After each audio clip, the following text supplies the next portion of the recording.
Fala, meus amigos, eu sou Paulo Portinho e esse aqui é o segundo vídeo sobre o envelope de relação preço-lucro. Hoje eu vou mostrar para vocês como é que você consegue montar, que tipo de dado você precisa garimpar para montar o envelope de preço-lucro. Tem uma coisa bem interessante desse set de dados que você vai conseguir montar para você. Muito interessante. Ele não muda. Então, se você conseguir montar um intervalo, um histórico de relações preço-lucro para o passado, 5 anos, 10 anos, 15 anos, ele vai ser valioso para você para sempre, porque ele não muda, diferente dos preços ajustados por dividendos, etc. Tá? Então me acompanha que eu vou mostrar para vocês como é que a gente consegue fazer isso.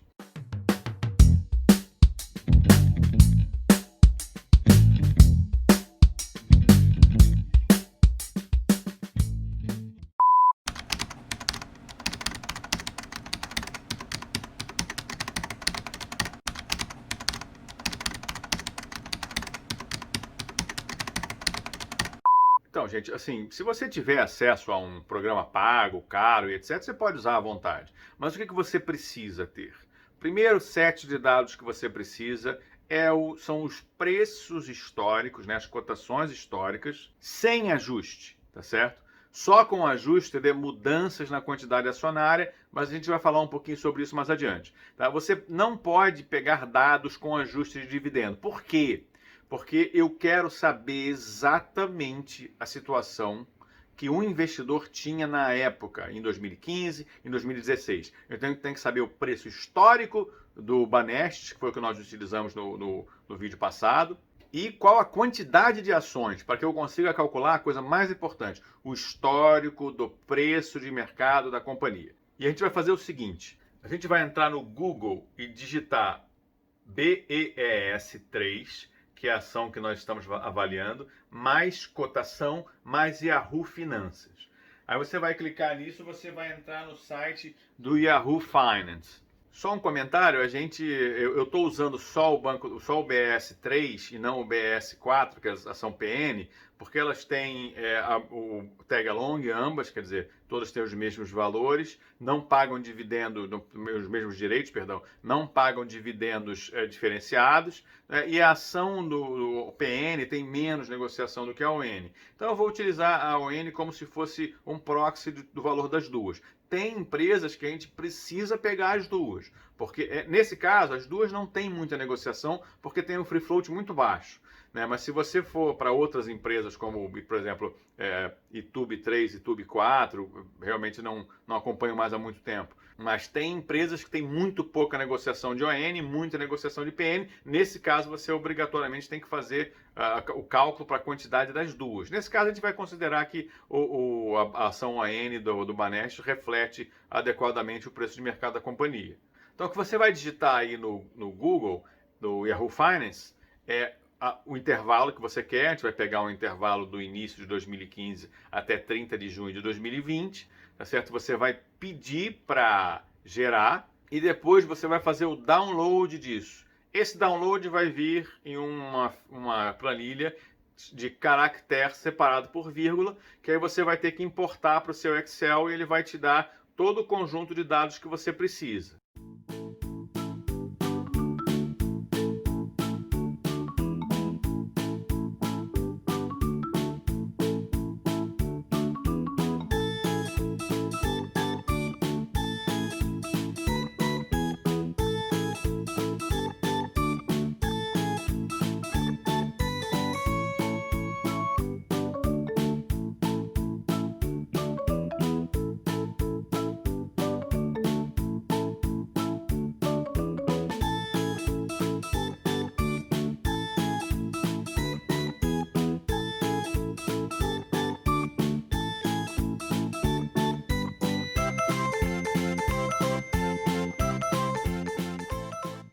Mas presta muita atenção, pessoal. Assim, você vai precisar clicar para ver quais são os principais eventos societários, para saber se a companhia teve algum desdobramento, alguma bonificação, que poderia, de certa forma, modificar a quantidade acionária.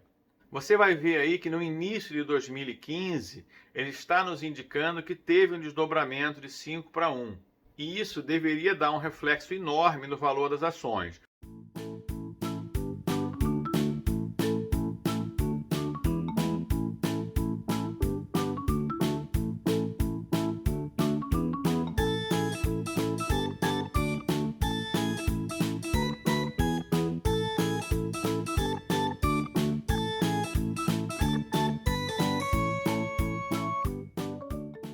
Ocorre que para essa ação, a gente tem que ficar atento que pode ser que ele não faça para todos.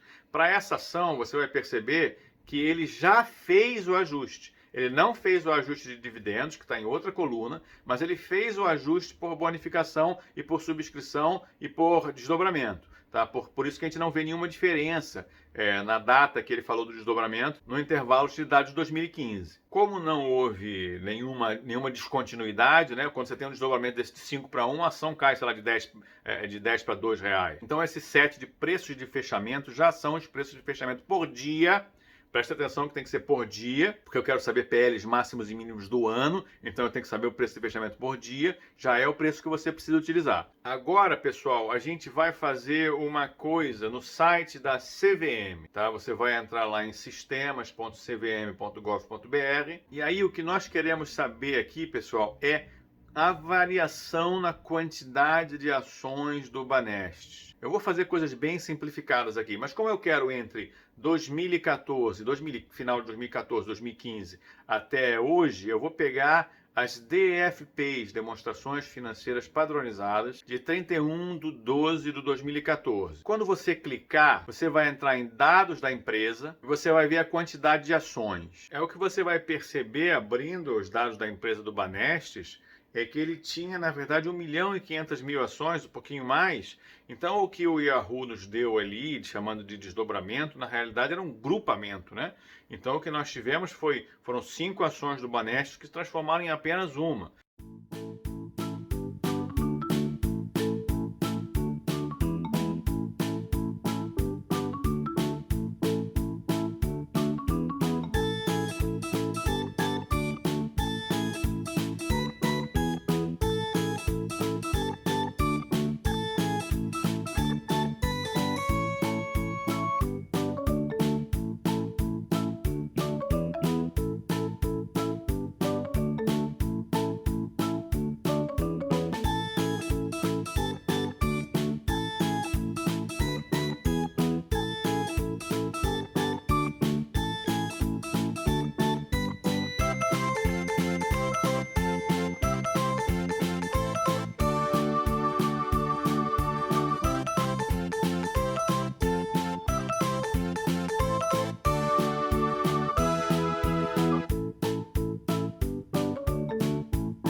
Então é interessante isso, porque você vê como é que não é tão fácil, como é que não são tão fáceis as coisas, né?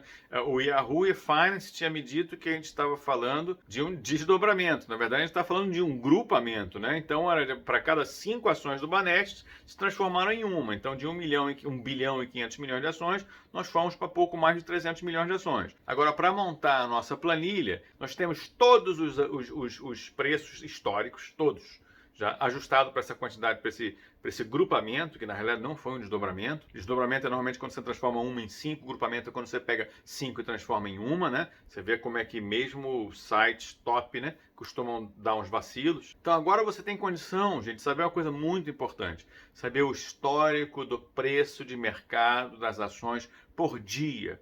Se você tem o histórico do preço de mercado das ações por dia, você tem o P. Quem falta? Falta o L. Então, para achar o L, a gente vai digitar no Google BES3 Fundamentos, tá ok? Aí você vai entrar no site Fundamentos, no site do BES3, vai clicar em Dados Históricos, Balanços em Excel, vai digitar ali o CAPTCHA, né? Baixar esses dados históricos, você vai encontrar uma planilha como essa.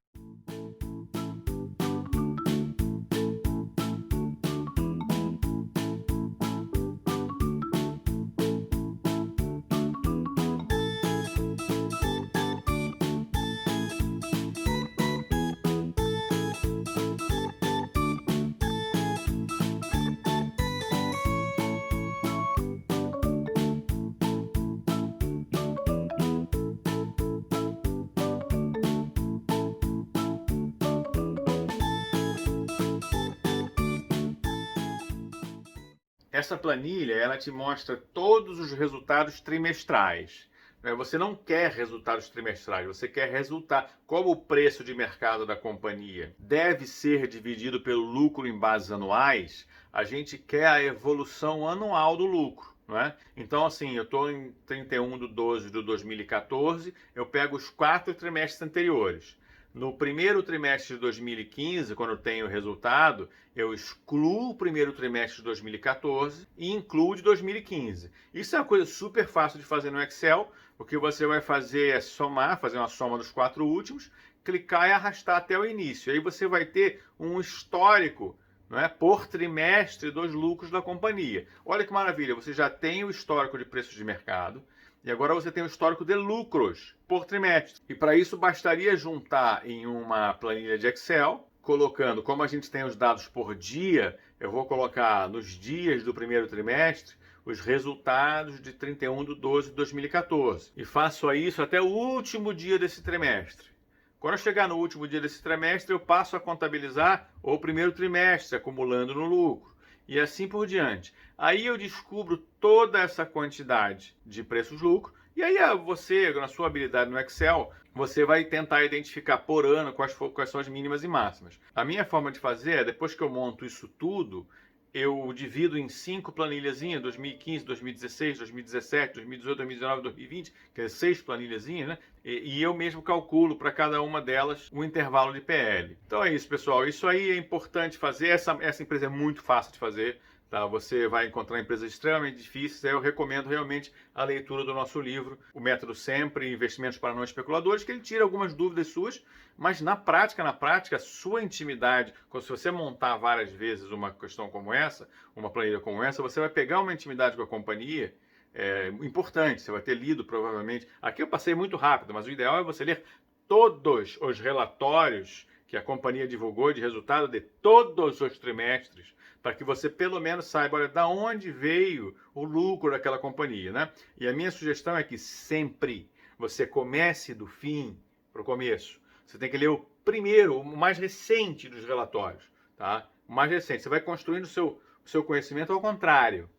Você vai construir seu conhecimento do mais recente. Por quê? Porque quando você for tomar a sua decisão de comprar ou não comprar, né, com base nesse envelope de PL que você construiu, a sua primeira ferramenta fundamentalista, você precisa fazer projeções da sua crença para o futuro. Então não adianta você também estar super brilhante no que aconteceu no passado. Tá? Por isso que a minha sugestão é que nós sempre comecemos a entender a companhia do mais recente release de resultados. Né? E depois que você tiver, essas são outras dicas, eu não vou me estender muito, depois que você tiver um pouquinho mais experiente, aí você realmente acompanha tudo, né? Acompanha comunicados ao mercado, acompanha fatos relevantes, você acompanha, você entra no site lá, não sei se o Banestos tem, eu realmente não acompanho, se ele tem um sisteminha para te informar de todas as coisas que acontecem depois que ele informa a CVM. E isso tudo é que vai fazer de você o que aquele nosso amigo do Sul conseguiu ser. Uma pessoa que tem uma intimidade com